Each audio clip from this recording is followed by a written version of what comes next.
कहानी के पिछले सभी भागों का लिंक मैं आपको डिस्क्रिप्शन बॉक्स में दे दूँगी और साथ में कमेंट बॉक्स में पिन भी कर दूँगी, तो आप वहाँ से भी जाकर देख सकते हैं। आधे घंटे बाद ज़िया किसी कैफ़े में बैठे ना जाने कब से अंबर का इंतज़ार कर रही थी। वो स्पून लेकर अपने कॉफ़ी मग में कब से घुमाए जा रही थी, पर उसका दिमाग कॉफ़ी की जगह कहीं और था। वो जब से यहाँ बैठी थी तब से कुछ न कुछ सोचे जा रही थी। हे मिस ब्यूटी, कहाँ खोई हुई हो? अंबर उसके सामने चुटकी बजाते हुए बोला और उसके सामने वाले चेयर खींच कर बैठ गया। कहीं नहीं, तुम ना मुझे ये मिस ब्यूटी बोलना बंद करो। मेरा नाम ज़िया है तो वही बुलाया करो। ज़िया ने उसे देखते हुए कहा और अपने कॉफ़ी का एक सिप लेकर सामने देखने लगी। What happened? तुम कुछ परेशान लग रही हो और फ़ोन पर तुमने ऐसा क्यों कहा कि क्या मैं ठीक हूँ? अंबर अपनी आईब्रो उठाकर उसे घूरते हुए पूछा। ज़िया ने एक बार अंबर को अच्छे से देखा। उसके माथे पर बैंडेज लगी हुई थी और हाथ पर भी खरोच के निशान थे। वो क्या है ना कि कल तुम्हारा किडनैप मेरी वजह से हुआ था, इसलिए मैंने सॉरी कहा। ज़िया ने हिचकिचाते हुए कहा और उसकी बात सुनकर अंबर हैरानी से उसे देखने लगा।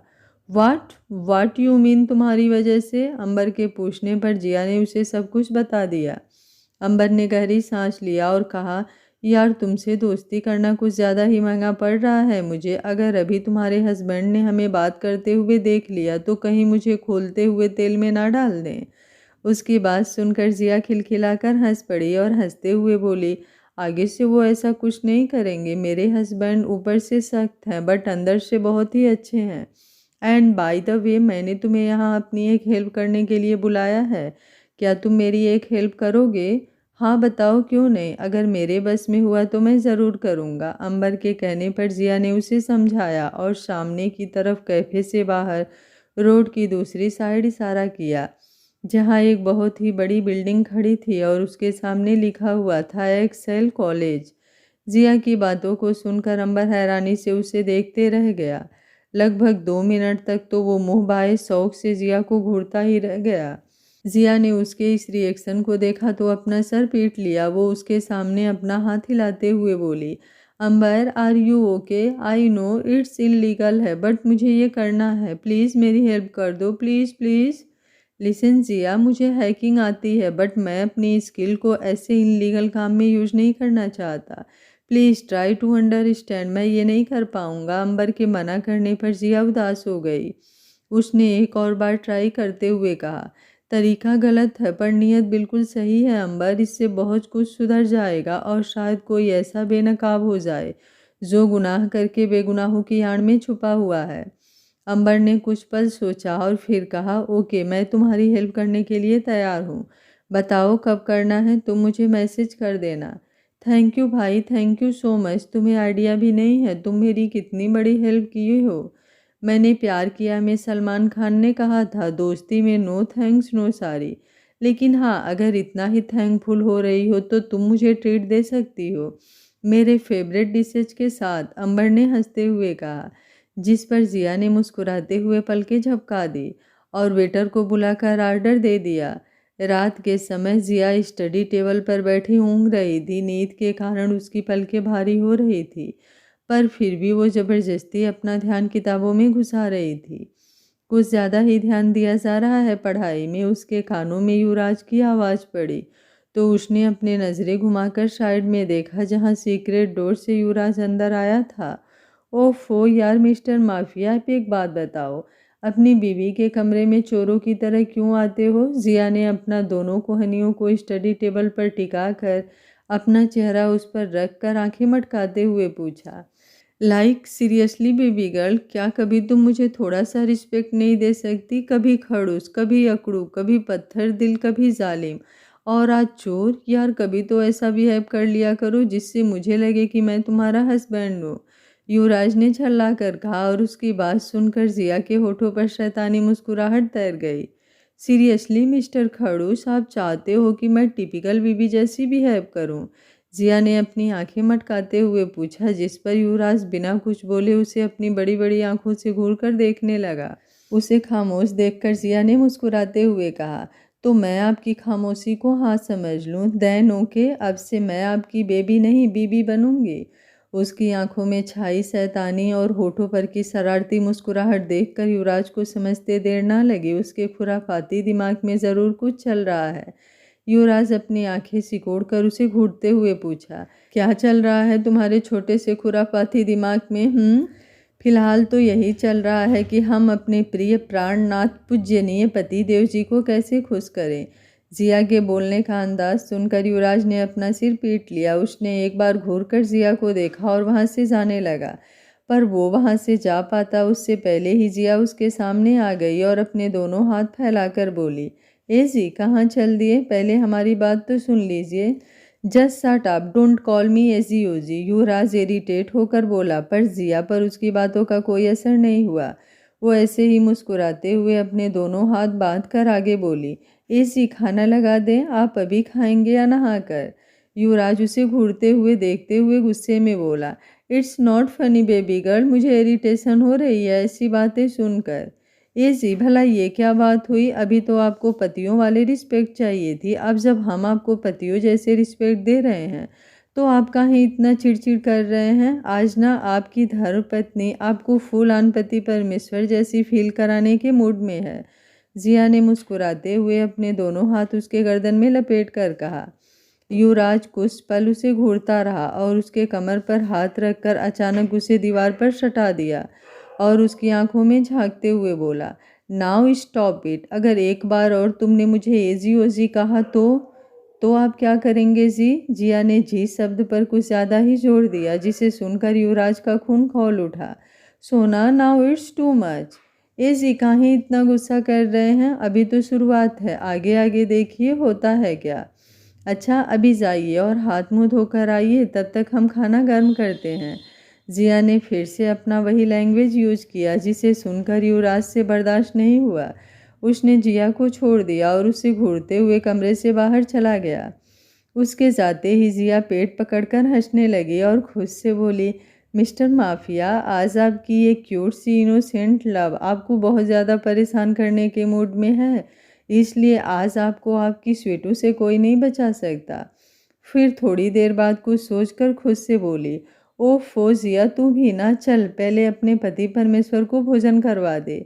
वो अपने ही बातों पर खुद हंसते हुए नीचे आकर किचन में खाना गर्म करने चली गई। थोड़ी देर में उसने खाना गर्म करके डाइनिंग टेबल पर लगाया। तब तक युवराज भी चेंज करके नीचे आ गया। दादी कहाँ हैं? युवराज ने चेयर पर बैठते हुए पूछा। वो तो सो गई, जिया ने कहा और अपने हाथों से युवराज को खिलाने के लिए जैसे ही खाने का निवाला उसकी तरफ बढ़ाया, युवराज ने उसका हाथ पकड़ लिया। तुमने डिनर कर लिया? युवराज उसकी आंखों में झांकते हुए बोला, जिस पर जिया ने कहा, ये जी आपको किसी ने बताया नहीं, जब तक पति ना खा ले पत्नी नहीं खाती है ना, अब आप खा लेंगे तभी तो हम खाएंगे। वापस उसकी वही टोन सुनकर युवराज तंग आ गया। उसने उसकी कलाई पकड़कर अपनी गोद में खींच लिया और उसके कमर के आसपास अपनी मजबूत बाहों का घेरा बनाकर उसे घूरते हुए बोला, तुम्हारी जबान एक्स्ट्रा लंबी हो गई है, लगता है इसे काटना पड़ेगा। ऐसी धर्मपत्नी पर अत्याचार करके पाप कमाने का इरादा है का? जिया ने प्यार से अपने दोनों हाथ युवराज के गर्दन में लपेटते हुए मुस्कुराकर कहा, बहुत ज़्यादा मज़ा आ रहा है तुम्हें मुझे परेशान करके। युवराज के सवाल पर जिया मुस्कुराने लगी और अपने होठों को युवराज के कान के पास ले जाकर धीरे से उसके कान में बोली, बहुत ज़्यादा, और उसके गाल पर किस कर लिया। युवराज के होठों पर भी हल्की मुस्कुराहट आ गई। उसने मुस्कुराते हुए कहा, जितना परेशान करना है कर लो, जिस दिन मेरा वक्त आएगा ना, कसम से सोना बहुत ज़्यादा पछताओगी। आई थिंक आपका वक्त आने में अभी ना पूरे 1 साल 2 हफ्ते का टाइम है, सो तब तक आप खाना खाओ। जिया ने एक निवाला उठाकर युवराज के मुंह में डाल दिया। वाट यू मीन, अभी 1 साल 2 हफ्ते का टाइम है? युवराज भी अपने हाथों से उसे खिलाते हुए पूछा। देखो अभी मैं 19 ईयर्स की हूँ, 2 वीक बाद मैं 20 की हो जाऊँगी और उसके 1 साल बाद 21 ईयर्स की हो जाऊँगी, और जब मैं 21 ईयर्स की हो जाऊंगी तभी तो हमारी फिर से शादी होगी और तब जाकर आप मुझे परेशान कर पाओगे, लेकिन उससे पहले तो सोचना भी मत। जिया खाते हुए अपने मन मस्त मगन में सब कुछ बोल गई और उसकी बातों को सुनकर युवराज हैरानी से उसे देखता रह गया। जब काफ़ी देर तक युवराज ने कुछ नहीं कहा तो जिया उसे देखते हुए आगे बोली, क्या हुआ, आप मुझे ऐसे क्यों देख रहे हो? क्या कहा तुमने, हमारी फिर से शादी होगी मतलब? युवराज हचकचाते हुए बोला, जिस पर जिया ने जवाब दिया, ओफो मिस्टर खड़ूस, कितनी बार कहा है मैंने आपसे, मैं आपसे छोटी ज़रूर हूँ पर बच्ची नहीं हूँ मैं। आई नो वेरी वेल, उस दिन आपने मुझसे मैरिज पेपर पर प्रॉपर सिग्नेचर नहीं लिए थे, क्योंकि लॉ के अकॉर्डिंग जब तक लड़की 21 ईयर्स की ना हो जाए तब तक उसकी शादी लीगली अप्रूव नहीं होती। और अभी तो मैं 21 वर्ष की नहीं हुई हूँ, फिर हमारी शादी कहाँ से अप्रूव हो गई? उसकी बातों को सुनकर युवराज मुस्कुराने लगा। आखिर सच ही तो कहा उसने। उस दिन युवराज ने उससे मैरिज पेपर पर नहीं बल्कि किसी फेक पेपर पर सिग्नेचर लिया था और उसकी छोटी सी बेबी गर्ल ने उसकी चोरी पकड़ ली। युवराज ने उससे सवाल किया, अगर तुम्हें पता है हमारी शादी नहीं हुई है तो तुम मेरे साथ इतनी कंफर्टेबल होकर कैसे रह लेती हो? पेपर भले ही फर्जी थे पर ये मंगलसूत्र और मेरे मांग में सजी आपके नाम की सिंदूर तो असली है ना, जिसे मैं पूरे दिल से मानती हूँ। और दूसरी बात, रिश्ते में भरोसे का होना ज़रूरी है और आपकी तरफ से तो पता नहीं, पर मेरी तरफ से हमारे रिश्ते में भरोसा कूट कूट कर भरा है।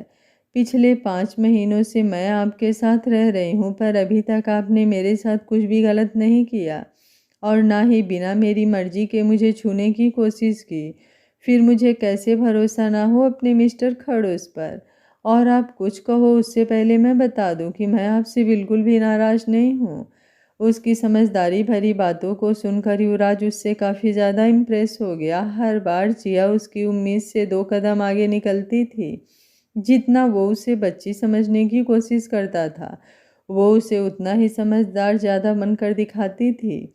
और आज भी उसने कुछ ऐसा ही कहा था। उसकी मासूमियत में कही हुई हर एक बात किसी के भी दिल को छू जाती थी, जैसे हर बार युवराज के दिल को छू जाती थी।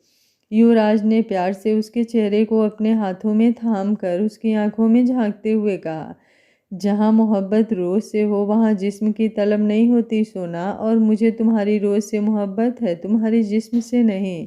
आई नो माई खड़ूस, अब खाना खा लें या पूरी रात यहीं बैठकर डिस्कशन करनी है? जिया ने मुस्कुराते हुए कहा और अपने हाथों से युवराज को खाना खिलाया। खाना खत्म होते ही युवराज ने जिया को अपनी गोद में उठा लिया और उसे ऊपर ले जाने लगा। अरे मिस्टर खड़ूस, क्या कर रहे हो आप? कम से कम प्लेट्स को तो किचन में रखने दो, जिया ने कहा। पर युवराज उसके बातों को अनसुना करके उसे ऊपर ले जाते हुए बोला, घर में बहुत सारे सर्वेंट हैं, वो लोग कर लेंगे। अगली सुबह जिया अपने कॉलेज में लेक्चर सुन रही थी, तभी उसके मोबाइल पर किसी का मैसेज आया। उसने मैसेज पढ़ा तो उसके होठों पर हल्की मुस्कुराहट तैर गई। वो बेंच के नीचे झुककर धीरे से किसी को फ़ोन किया और अपने कान पर लगाकर बोली, अंबर, आज तुम्हारी मम्मी का बर्थडे है। What, are you out of your mind Jiya? आज मेरी मम्मी का तो क्या, मेरे घर में किसी का भी बर्थडे नहीं है।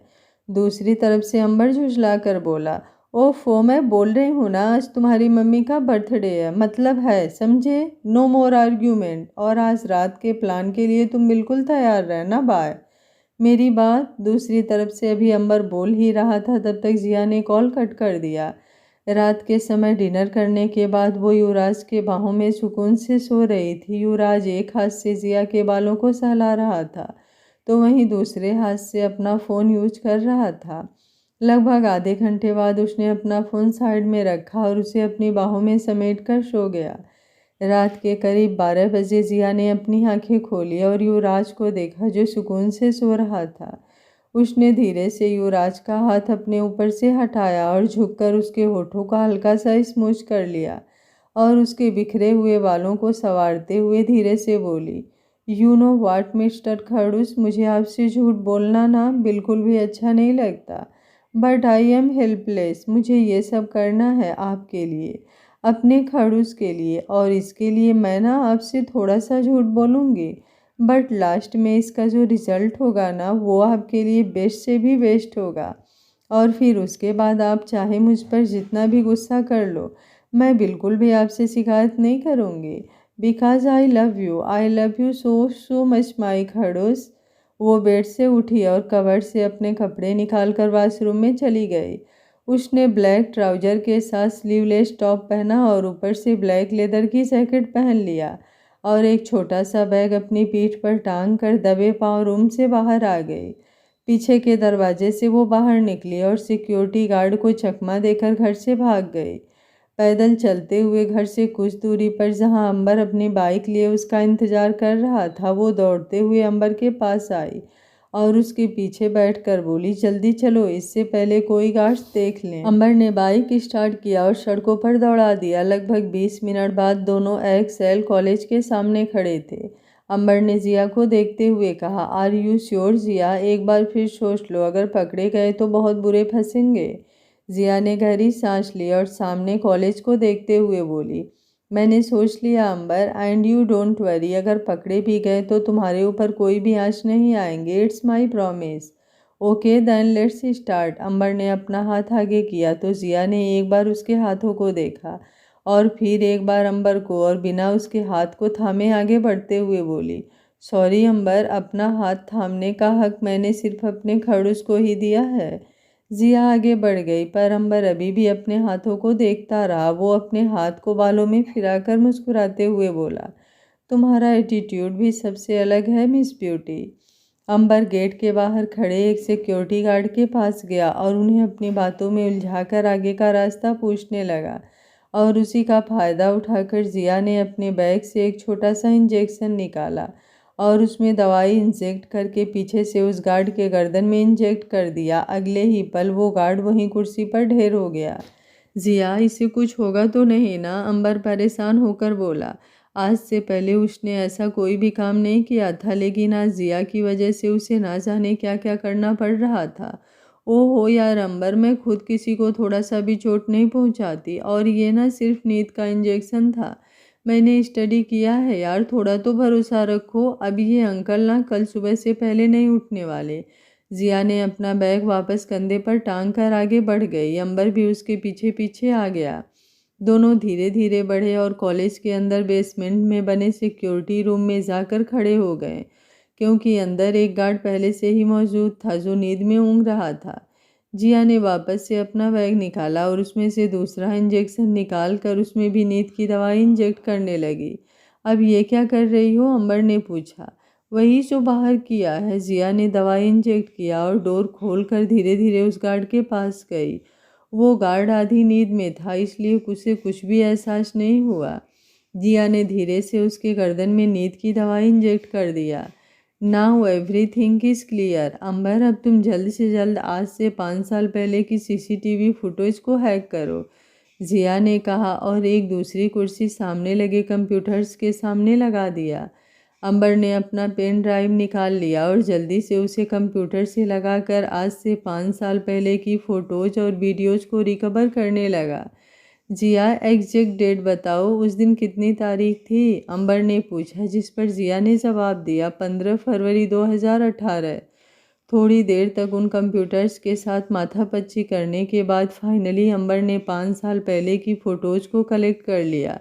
उसने उस क्लिप को स्क्रीन पर प्ले किया तो दोनों गौर से स्क्रीन को देखने लगे, जिसमें साफ दिखाई दे रहा था सुहाना टेरिस से नीचे गिर रही थी। जिया ने सुहाना को नीचे गिरते हुए देखा तो उसे अचानक से बहुत ज़्यादा डर लगा और उसने कसकर अपनी आंखें बंद कर लिया। जब अंबर ने जिया के चेहरे के एक्सप्रेशन को देखा तो उसने वीडियो को पॉज किया और अपने पेन ड्राइव में कॉपी करके निकाल लिया। Are you okay? अंबर ने जिया के चेहरे के एक्सप्रेशन को देखते हुए पूछा। या आई एम ओके, चलो जल्दी चलो, इससे पहले हमें कोई देख ले। वो दोनों वहाँ से बाहर भागे। तभी अंबर को कुछ याद आया और वो वापस अंदर आकर बोला, 1 मिनट जिया, अभी हम अंदर आए हैं तो उसका फ़ोटो डिलीट कर देता हूँ और मैं सारे कैमरों को भी ऑफ कर देता हूँ। अंबर ने जल्दी से अभी थोड़ी देर पहले की फ़ोटोज़ डिलीट कर दी जिसमें वो दोनों अंदर आए थे, और सारे कैमरों को भी ऑफ कर दिया ताकि यहाँ से जाने के बाद उनके खिलाफ यहाँ पर कोई एविडेंस ना बचे। दोनों जल्दी से बाहर आकर कॉरिडोर से होते हुए जैसे ही आगे बढ़ रहे थे तभी एक गार्ड ने उन्हें देख लिया।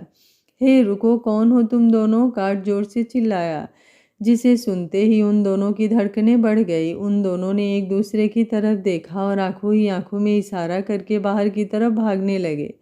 सिक्योरिटी गार्ड भी उन्हें पकड़ने के लिए उसके पीछे पीछे दौड़ा और उसकी आवाज़ से और भी गार्ड्स जिया और अंबर को पकड़ने के लिए उनके पीछे दौड़ने लगे। वो दोनों काफ़ी आगे निकल चुके थे। एक गार्ड ने मौका देखते ही अपने पास रखे चाकू को उन दोनों की तरफ उछाल दिया। जिया ने जैसे ही देखा उसने अंबर को साइड में धक्का दे दिया और वो चाकू आकर सीधे उसकी बाह में धंस गया। जिया दर्द से करा उठी। वो अपनी बाह पकड़कर थोड़ा नीचे झुक गई। उसके आंखों से आंसू का कतरा उसके गालों पर लुढ़क गया। जिया, आर यू ओके? अंबर परेशान होकर उसके कंधे को पकड़कर बोला। जिया ने अपना सर हाँ में हिलाया और बोली, अंबर जल्दी भागो यहाँ से। दोनों दौड़ते हुए गेट से बाहर आए और गेट बाहर से बंद कर दिया। अंबर ने जल्दी से बाइक स्टार्ट किया और जिया उसके पीछे बैठ गई। अंबर की बाइक धूल उड़ाते हुए आगे निकल गई। थोड़ी देर बाद अंबर की बाइक वापस जिया के घर से थोड़ी दूर पर लगी थी। अंबर वहीं बाइक से टेक लगाकर खड़ा जिया को घूर रहा था और जिया अपनी नज़रें नीचे झुकाकर खड़ी थी। Are you out of your mind? क्या ज़रूरत थी झांसी की रानी बनने की? देखो कितना खून बह रहा है और ऊपर से हॉस्पिटल जाने से भी मना कर रही हो। दिमाग खराब हो गया है तुम्हारा? अंबर गुस्से में उसे डांटने लगा। यार बस थोड़ी सी चाकू लगी है और तुमने रुमाल बांध दिया है ना, और ब्लडिंग भी नहीं हो रही है। तुम परेशान मत हो। देखो 2 बजने वाले हैं, घर जाओ, मैं बिल्कुल ठीक हूँ, जिया ने कहा और उसकी बातों को सुनकर अंबर गुस्से में उसे घूरने लगा। वो बाइक पर बैठकर जैसे ही बाइक स्टार्ट करने वाला था, जिया ने उसे रोकते हुए कहा, 1 मिनट अंबर। वो रुक गया और जिया को देखने लगा। जिया ने अपने बैग से एक छोटा सा गिफ्ट बॉक्स निकाला और अंबर के हाथों में देते हुए बोली, ये तुम्हारी मम्मी के लिए। अंबर ने कुछ बोलना चाहा पर उससे पहले ही जिया आगे बोली, आई नो उनका बर्थडे नहीं है, बट अगर मैं पकड़ी गई तो कुछ तो बहाना होना चाहिए ना बचने के लिए। मैं अभी उन्हें सच नहीं बता सकती वरना वो मुझे ये सब नहीं करने देंगे। घर जाकर तुम मेरे फ़ोन पर मैसेज करना कि तुम्हारी मम्मी को गिफ्ट बहुत पसंद आई। ओके, जैसा तुमने कहा है मैं कर दूंगा। अब तुम गेट के अंदर जाओ ताकि मैं भी यहाँ से जाऊँ। अंबर के कहने पर जिया ने हाँ में सिर हिलाया और वापस आहुजा मेंशन के गेट के अंदर आ गई। उसके अंदर आते ही अंबर बाइक स्टार्ट करके वहाँ से चला गया। जिया जैसे गई थी वैसे ही वापस कमरे में आई। कमरे का लाइट अभी भी ऑफ था। उसके बाँह से बहुत ज़्यादा खून रिसने लगा था और दर्द की वजह से उसे चला भी नहीं जा रहा था। उसने बैग को सोफे पर रखा और अपने हाथ को पकड़कर जैसे ही वॉशरूम के दरवाजे तक पहुंची, अचानक से कमरे की सारी लाइट ऑन हो गई, जिसके साथ ही उसकी धड़कनें भी एक पल के लिए थम सी गई। उसने कसकर अपनी आंखें बंद कर लिया। भगवान जी, please please please save me. वो आंखें बंद करके मन ही मन बुदबुदाने लगी। युवराज उसके पीछे कुछ दूरी पर अपने दोनों हाथ बांध कर गुस्से में उसे घूर रहा था। लगभग 5 मिनट तक दोनों वैसे ही खड़े रहे। ना ही जिया पीछे मुड़ी और ना ही युवराज ने एक शब्द कहा। टर्न, युवराज ने गुस्से में कहा और उसके गुस्से से भरी आवाज़ सुनकर जिया डरते हुए पीछे मुड़ी, पर उसकी नज़रें नीचे झुकी हुई थी। खुद से बताना चाहोगी या मैं अपने तरीके से पूछना शुरू करूं? इतना बोलकर युवराज धीरे धीरे चलते हुए उसके सामने आकर अपने दोनों हाथ बांधकर खड़ा हो गया। वो मैं जिया बोलना चाह रही थी, पर उससे पहले ही उसके बाह में बहुत तेज दर्द महसूस हुआ और वो वहीं घुटनों के बल बैठ गए। उसके आंखों से आंसू झरने की तरह बहने लगा। मुझे बहुत दर्द हो रहा है, जिया रोते हुए बोली। युवराज को उसका दर्द और आंसुओं से सना चेहरा देखा नहीं गया। वो भी उसके सामने घुटनों के बल बैठ गया और उसका जैकेट निकालकर वहीं फेंक दिया। उसने जैसे ही उसके बाह पर देखा तो वहाँ एक गहरा कट था जिससे अभी भी हल्का हल्का खून रिस रहा था। उसने उसे अपनी गोद में उठाया और बेड पर बैठाकर साइड की ड्रावर से फर्स्ट एड बॉक्स निकालकर उसके जख्मों को रुई से साफ करने लगा। जिया रोते हुए एकटक युवराज को देख रही थी और युवराज बिना उसकी तरफ देखे उसके बाह पर पट्टी कर रहा था। आई एम सॉरी, जिया ने धीरे से कहा, पर युवराज ने कोई जवाब नहीं दिया। वो चुपचाप उसके हाथों पर पट्टी करता रहा। पट्टी होने के बाद उसने फर्स्ट एड बॉक्स को वापस ड्रावर में रखा और उसके चेहरे पर नज़र टिकाकर हल्का गुस्से में बोला, मुझे तुम्हारा सॉरी नहीं, जवाब चाहिए। कहाँ गई थी तुम इतनी रात को और तुम्हें ये चोट कैसे लगी? वो मैं जिया ने तो सोच लिया था युवराज से झूठ बोल देगी, पर पता नहीं क्यों उससे झूठ नहीं बोल पा रही थी। उसके मुंह से एक भी शब्द नहीं फूट रहा था। काफ़ी देर तक कोशिश करने के बाद भी उससे झूठ नहीं बोल पाई और हार मानकर खामोश हो गई। कुछ पूछ रहा हूँ तुमसे, अगर मैं अपने तरीके से पता लगाना चाहूँ तो अगले 2 मिनट में पता लगा सकता हूँ कि तुम कहाँ गई थी और कहाँ से आ रही हो। पर मैं तुम्हारे मुंह से सुनना चाहता हूँ, तुम इतनी रात को अकेले कहाँ गई थी? युवराज ने इस बार थोड़ा सख्ती से उसे डांटते हुए कहा तो जिया उसकी आंखों में देखते हुए बोली, मैं अभी आपको नहीं बता सकती। व्हाट डू यू मीन कि नहीं बता सकती? युवराज ने गुस्से में पूछा। मैं आपको बताना चाहती हूँ पर अभी नहीं, प्लीज़ अभी ना। आप मुझे 3 दिन का टाइम दे दो, उसके बाद मैं आपको सब कुछ सच्ची सच्ची बता दूंगी, पक्का। जिया उसकी आंखों में झांकते हुए उम्मीद से बोली। युवराज ने एक बार उसके चेहरे को देखा और गहरी सांस लेकर अपने कमरे में जाने लगा, लेकिन पीछे से जिया ने उसकी कलाई पकड़ कर कहा, प्लीज़ नाराज़ मत हो ना, मैं अभी आपको नहीं बता सकती। युवराज पीछे मुड़ा और उसके हाथ से अपनी कलाई छुड़ाकर बोला, मुझे नींद आ रही है। इतना कहकर वो अपने कमरे में चला गया। जिया हताश होकर वहीं बेड पर बैठ गई और खुद से बोली, आई एम सॉरी मिस्टर खड़ूस, मैं आपको अभी नहीं बता सकती, बट डोंट वरी, 3 दिन में मैं ज़रूर पता लगा लूँगी आखिर ये सब किसने किया है और किस मकसद से किया है।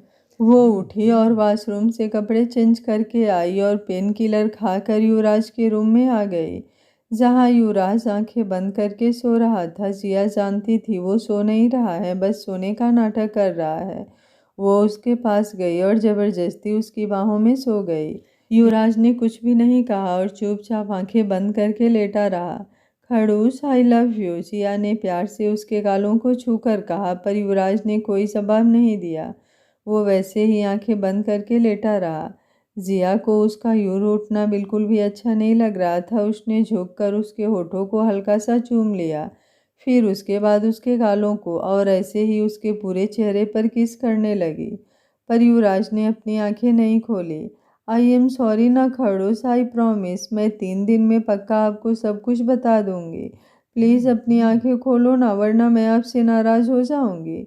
जिया बच्चों की तरह मुंह फुलाकर बोली। उसी पल युवराज ने अपनी आंखें खोलकर उसकी तरफ देखा और करवट लेकर दूसरी तरफ घूम गया। उसकी बेरुखी जिया को बिल्कुल भी अच्छी नहीं लगी। कुछ सोचकर उसके होठों पर शैतानी मुस्कुराहट तैर गई। उसने झूठ मूठ को अपना हाथ पकड़ा और जोर से चिल्लाते हुए बोली, आउच, मेरा हाथ बहुत दर्द हो रहा है।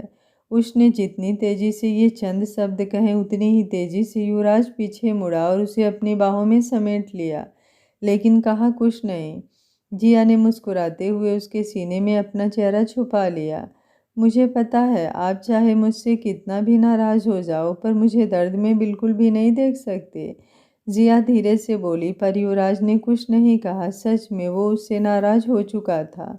अगली सुबह ऋषभ आज खुद अपनी कार ड्राइव करते हुए अपने ऑफिस जा रहा था। पिछले दिन हुए युवराज से झड़प के कारण उसका दिमाग अभी भी भन्नाया हुआ था। वो कार ड्राइव कर रहा था कि अचानक उसके फ़ोन पर किसी का कॉल आया। उसने फ़ोन रिसीव करने के लिए जैसी ही अपनी नज़रें फ़ोन की तरफ घुमाया, अचानक एक ज़ोरदार आवाज़ के साथ उसकी कार रुक गई। Oh shit! उसने स्टीयरिंग पर अपना हाथ दे मारा और जल्दी से कार के बाहर आया, क्योंकि उसके कार से किसी का एक्सीडेंट हो गया था। वो जल्दी से बाहर आया और सामने देखा तो एक लड़की स्कूटी के साथ नीचे गिरी हुई थी और उठने की कोशिश कर रही थी। ऋषभ जल्दी से उस लड़की के पास आया और उसके उठने के लिए अपना हाथ आगे बढ़ाया, पर उस लड़की ने उसे इग्नोर किया और खुद खड़ी हो गई। पता नहीं कहाँ कहाँ से आ जाते हैं बड़े बाप की बिगड़ी औलाद। लगता है पूरी की पूरी सड़क इनके बाप ने इनकी वसीयत में इनके नाम कर दी है। जो बिना देखे अंधों की तरह ड्राइव करते रहते हैं, अक्ल से पैदल लोग। अगर इतनी अमीरी चढ़ी हुई है तो खुद का पर्सनल सड़क बनवा लेना चाहिए। वो लड़की जानबूझकर तेज आवाज़ में भुनभुनाते हुए अपनी स्कूटी उठाने की कोशिश कर रही थी और ऋषभ उसकी बातों को सुनकर गुस्से में आग बबूला हो रहा था। मेरे बाप ने ये सड़क मेरे वसीयत में लिखी हो या ना लिखी हो, पर लगता है तुम्हारे बाप ने तुम्हें तमीज़ नहीं सिखाई है। ऋषभ ने गुस्से में कहा तो वो लड़की भी गुस्से में उसकी तरफ अपनी उंगली पॉइंट करके बोली, ओए मिस्टर, बाप पर तो बिल्कुल भी मत जाना, वरना ऐसा हाल करूंगी कि किसी को मुंह दिखाने के लायक नहीं बचोगे। एक तो मेरी स्कूटी को ठोक दिया और सॉरी बोलने की जगह मुझे एटीट्यूड दिखा रहे हो। ये अपनी अमीरी का रौब किसी और लड़की को दिखाना, मेरे सामने अकड़ दिखाई ना तो 2 मिनट में सारी अकड़ निकाल लूंगी। व्हाट द हेल, दिमाग खराब है तुम्हारा? किसी मेंटल असाइलम से भाग कर आई हो क्या? तुमने मुझे सॉरी बोलने का मौका ही कब दिया जो मैं तुम्हें सॉरी बोलूँगा? तुम जैसी 2 कौड़ी की लड़कियाँ जानबूझकर अमीर लड़कों के कार के सामने आ जाती हैं ताकि वो तुम्हें ठोक दे और तुम लोग नौटंकी करके उससे ढेर सारा पैसा ऐंठ सको। खुद को तो बोलने का तमीज़, क्या मतलब हम जैसी लड़कियां? उस लड़की ने ऋषभ को बीच में टोकते हुए उसका कॉलर पकड़ा और कार से सटा दिया। ऋषभ हैरानी से उसे देखता रह गया। आज तक किसी की भी हिम्मत नहीं हुई थी जो ऋषभ कपूर से नज़रें मिलाकर बात कर सके, और ये लड़की, इसने न सिर्फ ऋषभ को गालियां दिया बल्कि बीच सड़क पर सबके सामने उसका कॉलर भी पकड़ लिया। दिमाग खराब है तुम्हारा? जानती भी हो कौन हूँ मैं? छोड़ो मेरा कॉलर, ऋषभ गुस्से में उससे बोला। तो वो लड़की भी जवाब में उसे घूरते हुए बोली, होंगे कहीं के बड़े रईस ज़्यादा, पर मेरे सामने ना किसी की भी रईसगिरी चलती है। गलती की है तो सॉरी बोलना पड़ेगा, सॉरी बोलो तभी छोड़ूंगी, वरना यहीं पटक पटक कर मारूंगी। वाट? वो हैरानी से उस लड़की को देखने लगा और आगे बोला, सच में तुम किसी मेंटल असाइलम से भाग कर आई हो? छोड़ो मेरा कॉलर, वरना तुम्हारा वो हाल करूँगा कि पूरी ज़िंदगी पछताओगी, और मैं तुम्हारा वो हाल करूँगी कि 7 जन्मों तक पछताओगे। उस लड़की ने भी बदले में ज़ोरदार जवाब दिया, जिसे सुनकर ऋषभ से कुछ बोला ही नहीं गया। उसने गुस्से में उस लड़की के कमर पर हाथ रखकर पलटकर कार से सटा दिया। लड़की कुछ समझ पाती उससे पहले ही ऋषभ ने उसके दोनों हाथों को पकड़कर उसके कमर के पीछे मरोड़ दिया।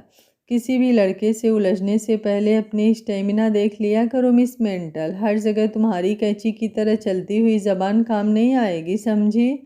इतना बोलकर ऋषभ ने उस लड़की को साइड में झटक दिया और स्टाइल में अपना गॉगल्स आंखों पर लगाकर कार में बैठकर आगे निकल गया। इसकी तो बेटा तू मिल, अगली बार तुझे ऐसा सबक सिखाऊंगी कि तू पूरी जिंदगी याद रखेगा, उस लड़की ने गुस्से में पैर पटक कर कहा और अपने कोहनी और हाथों पर लगी खरोच को देखकर मुंह बना लिया। इधर जिया के उठने से पहले युवराज ऑफिस जा चुका था और उसके लिए एक नोट छोड़ा था जिस पर बस एक ही लाइन लिखी हुई थी, आज कॉलेज मत जाना और पूरे दिन रेस्ट करना। उसने वो नोट पढ़ा और बिना कुछ बोले अपने रूम में चली गई। वो तैयार होकर जैसे ही नीचे हॉल में आई, वहाँ का नज़ारा देखकर हैरान रह गई, क्योंकि इस वक्त हॉल में जया जी के साथ डॉक्टर की पूरी टीम मौजूद थी और उन्हीं के साथ नर्स भी। जया जी ने जैसे ही जिया को देखा तो उसे अपने पास बुलाते हुए बोली, जिया तूने बताया क्यों नहीं तुम्हारी तबीयत खराब है? जया जी के इतना बोलते ही जिया हैरानी से उन्हें देखने लगी और उनके पास आकर बोली, नहीं तो दादी, मेरी तबीयत तो बिल्कुल ठीक है, मुझे कुछ भी नहीं हुआ है, देखो मैं आपके सामने बिल्कुल सही सलामत हूँ। आपको किसने कहा कि मेरी तबीयत खराब है? जया जी ने उसे ऊपर से नीचे तक देखा और उसके माथे पर अपने हाथ रखकर चेक किया, कहीं उसे बुखार तो नहीं है, और फिर बोली, युवराज ने बताया, उसने कहा कि तेरे हाथ पर चोट लगी है और पिछले 2 घंटे से डॉक्टरों की टीम यहाँ बैठी हुई है तेरा चेकअप करने के लिए। हाँ, 2 घंटे से? जिया हैरानी से मुंह खोले कभी जया जी को देख रही थी तो कभी डॉक्टर्स की उस टीम को, जो बेचारे डरे समय से खड़े थे। ऐसा लग रहा था मानो किसी ने उनके सर पर बंदूक रखकर वहां पर खड़ा कर दिया हो। मैम, बातें बाद में, प्लीज़ पहले आप यहाँ बैठ जाइए और बताइए आपको कहाँ चोट लगी है, हम आपको चेक करके अच्छे से एग्जामिन करें, वरना मिस्टर आहूजा हम सबको हॉस्पिटल से नहीं बल्कि दुनिया से बाहर फेंकवा देंगे। डॉक्टर की बात सुनकर जिया ने अपना माथा पीट लिया और वहीं उसके बगल में बैठी जया जी मन ही मन मुस्कुराने लगे। उन्हें यूं मुस्कुराता हुआ देखकर जिया ने उन्हें घूर कर देखा और गुस्से में सबसे बोली, हल्की सी चोट ही तो लगी है बाजू में, और आप सब ऐसे बिहेव कर रहे हैं जैसे किसी ने 6 की 6 गोलियां मेरे सीने के आर पार कर दी हो। धत्तेरी की, ऐसा भी कोई करता है? और डॉक्टर साहब आप लोग जाओ यहाँ से, कुछ नहीं हुआ मुझे, मैं बिल्कुल फिट एंड फाइन हूँ। नहीं मैम, हम यहाँ से नहीं जा सकते, प्लीज़ आप हमारी बातों को समझने की कोशिश कीजिए। अगर छोटी सी भी खरोच है तो प्लीज़ हमें दिखा दीजिए, हम उसका एग्ज़ामिन कर लें, वरना आप नहीं जानती हम सब के साथ क्या होगा, प्लीज़। डॉक्टर ने बेचारी सी शक्ल बनाकर जिया से रिक्वेस्ट किया और जिया मन महसूस कर रह गई। उसे तो युवराज पर इतना गुस्सा आ रहा था, मन कर रहा था कि अभी के अभी अपने हाथ में खंजर लेकर उसे घोंप डाले। वो आगे कुछ बोलती उससे पहले ही उसे याद आया कि युवराज उससे नाराज़ है और बस उसकी नाराज़गी दूर करने के लिए वो मान गई। उसने अपने टॉप के स्लीव्स को ऊपर की ओर फोल्ड किया और सोफे पर मुंह बनाकर बैठ गई। डॉक्टर ने उसकी पट्टी खोली और वापस से उसके जख्मों पर दवाई लगाकर पट्टी बांध दिया और गहरी सांस लेकर मुस्कुराते हुए बोला, thank God we are safe. उसके मुंह से ये शब्द सुनते ही जिया और जयाजी हैरानी से डॉक्टर को देखने लगे, जिससे डॉक्टर अचकचा गए और बात को संभालते हुए बोले, मेरा मतलब है ज़्यादा चोट नहीं आई है, बस हल्की सी चोट है और कल सुबह तक भर भी जाएगी, लेकिन हमारी ज़िंदगी बच गई। डॉक्टर ने एक लंबी सांस लेकर कहा, जिस पर जयाजी की हंसी छूट गई। उन्हें ऐसे हंसते हुए देखकर जिया ने गुस्से में उन्हें घूर कर देखा और कहा, बड्डी दादी आपको बहुत ज़्यादा हंसी आ रही है ना? आपका खड़ूस पोता ना बिल्कुल सनकी है, सनकी। इतनी छोटी सी चोट के लिए डॉक्टर को 2 घंटे से घर पर इंतज़ार करवा रहे हैं और ये धमकी भी दी, अगर इन्होंने मेरे ट्रीटमेंट नहीं किया तो दुनिया से बाहर फिकवा देंगे। सच्ची में एक नंबर के खड़ूस हैं, खड़ूस। और नहीं तो क्या, आपको पता है मैम, इस वक्त मैं अपने केबिन में बैठकर कितने इम्पोर्टेंट केस स्टडी कर रहा होता। और तो और पिछले 2 घंटों में मैंने एक पेशेंट की हार्ट के ऑपरेशन भी कर दिया होता, बेचारे डॉक्टर ने बेचारी सी शक्ल बनाकर कहा। और उसकी बातें सुनकर जया जी की हंसी और भी ज़्यादा बढ़ गई। सॉरी डॉक्टर साहब, अब आप जा सकते हैं। जिया के इतना कहते ही डॉक्टर ने अपना सामान समेटा और अपनी टीम के साथ वहाँ से निकल गए। उनके जाते ही जिया ने अपने दोनों हाथ बांधकर जया जी को घूर कर देखा तो उन्होंने अपने मुंह पर हाथ रख दिया। पर अफसोस बस एक पल के लिए, और अगले ही पल वो फिर से खिलखिलाकर हंस पड़ी। बड्डी दादी इट्स नॉट फेयर, जिया ने गुस्से में मुंह फुलाकर कहा, जिस पर जया जी मुश्किल अपनी हंसी रोकते हुए बोली, अच्छा बाबा अब नहीं हंसूंगी, पर तू मुझे ये बता तेरे और युवराज के बीच में क्या चल रहा है। जहाँ तक मैं अपने पोते को जानती हूँ वो इतना शरीफ तो नहीं है जो किसी अनजान लड़की के लिए इतनी ज़्यादा फिक्र करे और उसके लिए डॉक्टर्स को धमकी दे दे। कुछ नहीं चल रहा, वो मुंह फुलाकर बोली और उठकर किचन की तरफ बढ़ गई। तभी उसके कानों में जया जी की आवाज़ पड़ी, जिन्होंने कहा, संभल के, जानती हूँ तुम दोनों के दिल में एक दूसरे के लिए बवंडर मची हुई है, पर मैं पहले ही बता दूँ, ये जैसे छुपके तुम दोनों की आशिकी चल रही है, ऐसे चुपके शादी मत कर लेना, वरना। वो अपनी आधी बात कहकर चुप हो गई और जिया के बढ़ते कदम अचानक से रुक गए।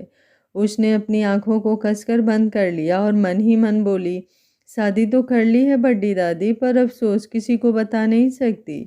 फिर वो पीछे मुड़कर जया जी को देखते हुए बोली, अगर कर लिया तो तुम दोनों का कान पकड़कर घर से बाहर निकाल दूंगी और युवराज को अपनी जायदाद से बेदखल भी कर दूंगी। क्या दादी, आप भी बिल्कुल टीवी सीरियल्स की वैम्प की तरह बिहेव कर रही हो, जिया ने अपने दोनों हाथ कमर पर टिका कर कहा।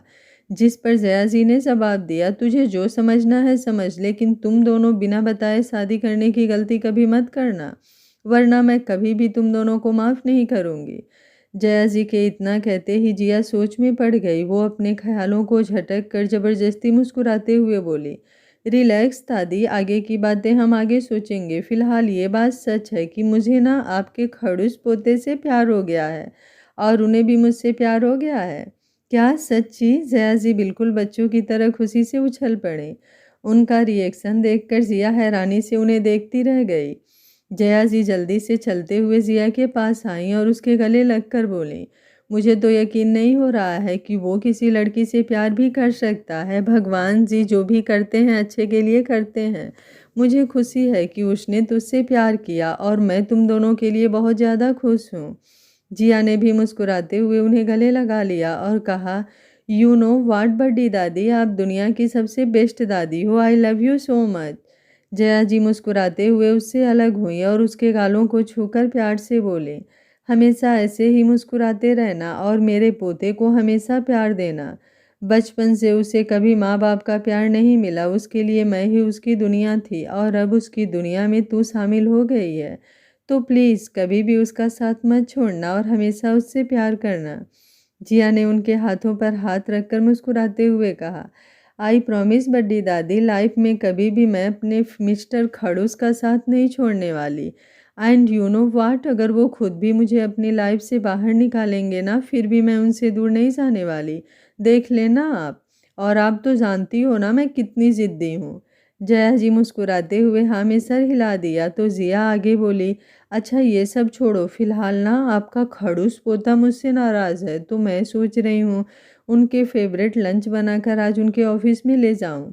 तो आप मुझे उनकी फेवरेट डिशेज़ के नाम बताओ और मैं अपने हाथों से उनके लिए लंच बनाऊँगी। अच्छा ठीक है, चल मैं तुझे बताती हूँ और मैं भी तेरी थोड़ी हेल्प कर दूँगी। जया जी उसके साथ किचन की तरफ बढ़ गईं, पर जिया ने उन्हें अपनी हेल्प करने से साफ-साफ मना कर दिया। जया युवराज के लिए लंच लेकर उसके ऑफिस आई, पर युवराज इस वक्त किसी इम्पोर्टेंट मीटिंग में बिजी था, इसलिए जिया उसके केबिन में उसका इंतज़ार करने के बारे में सोचकर उसके केबिन की तरफ आ गई। पर जैसे ही उसने उसके केबिन का दरवाज़ा खोला, अंदर का नज़ारा देखकर गुस्से में आग बबूला हो गई। सामने माया युवराज के चेयर के पास खड़ी थी और उसके पीछे टंगे युवराज के ब्लेजर को बड़े ही प्यार से छू रही थी। उसने उसके कोट को उठाकर अपने सीने से लगा लिया। जैसे वो युवराज को गले लगा रही हो, उसने ब्लेजर को वापस रखा, फिर वहाँ टेबल पर रखी हुई युवराज की वॉच को उठाकर उस पर किस कर लिया। ये सब देखकर जिया का खून अंदर से खौल रहा था। उसका दिल चाह रहा था अभी के अभी माया के पास जाए और खींचकर एक जोरदार थप्पड़ उसके गालों पर जड़ दे। उसके खड़ूस के हर एक चीज़ पर सिर्फ और सिर्फ उसका हक है, सिर्फ उसकी है। उसकी हिम्मत कैसे हुई उसके मिस्टर खड़ूस के किसी भी चीज़ को छूने की, और वो भी इतने इंटेंस तरीके से। इधर माया इस बात से बेखबर कि जिया उसकी हर एक हरकत को दरवाजे पर खड़ी होकर देख रही है। वो युवराज की चीज़ों को छू रही थी। उसने युवराज की फाउंटेन पेन को उठाया और उसे किस कर लिया। फिर उसे वहाँ पर रख कर जैसे ही वो युवराज के चेयर पर बैठने वाली थी, जिया दंदनाती हुई अंदर आई और अपने पैरों से जोर से युवराज के चेयर पर लात मारा। जिया ने जैसे ही चेयर को लात मारा तो चेयर दूसरी ओर फिसल गई और माया धड़ाम से नीचे गिरी। इतनी जोर से गिरने की वजह से माया के कमर में बहुत ज़्यादा जोर से चोट लगा। वो गुस्से में आग बबूला होकर अपनी नज़रें उठाकर देखी तो सामने उससे भी ज़्यादा गुस्से में जिया खड़ी थी, जिसे देखकर ऐसा लग रहा था वो अभी के अभी माया का मुंह नोच लेगी। व्हाट द हेल, मैनर्स नाम की चीज़ है या नहीं तुम्हारे अंदर? ये क्या तरीका है? माया गुस्से में तिलमिलाकर उठ गई और जिया को घूरते हुए बोली। जिया ने उसे घूर कर देखा और उसके करीब आकर उसकी आंखों में आंखें डालकर बोली, मैनर्स तो मुझ में कूट कूट के भरे हैं, पर उन लोगों के लिए जो इसके लायक होते हैं। माया गुस्से में तिलमिला गई। वो आगे कुछ बोलती उससे पहले ही जिया ने टेबल पर रखी हुई रिंग बेल बजाई, जिससे थोड़ी ही देर में एक गार्ड उसके सामने आकर खड़ा हो गया। जी मैम कहिए, गार्ड ने सर झुकाकर कहा तो जिया ने उस ब्लेजर को उठाया जिसे माया ने थोड़ी देर पहले अपने गले लगाया था। उसने उसे उस गार्ड की तरफ बढ़ाकर कहा, इसे रख लो, आई थिंक तुम पर ज़्यादा अच्छा लगेगा। जिया के इतना कहते ही माया और वो गार्ड हैरानी से जिया को देखने लगे।